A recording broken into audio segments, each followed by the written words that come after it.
To understand the importance of optimization and machine learning, I have to explain that it's a part of data science. In data science, the question is not, how can I use the most data as possible? The question is, how can I use the data in an optimal fashion?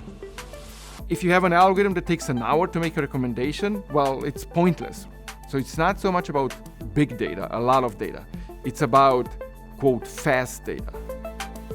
Machine learning doesn't really try to create intelligence. It tries to find patterns. It tries to make predictions. You have a Google map and you ask it for a direction. It calls an optimization algorithm. But the difference with the past is that it keeps updating your route according to the data that it produces.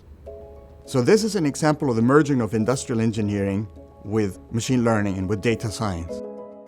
We're building software that takes real-time data, let's say traffic data, and also, for example, weather data. So our system makes predictions about traffic accidents and traffic congestion. Another use case that we are currently working on is predicting demand for bikes at DV stations.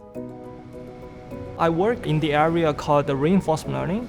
Reinforcement learning is more about making decisions on top of that prediction.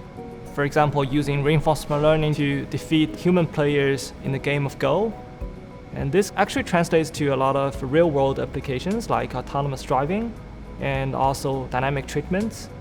They all involve making decisions based on data. Not all disciplines are amenable to machine learning.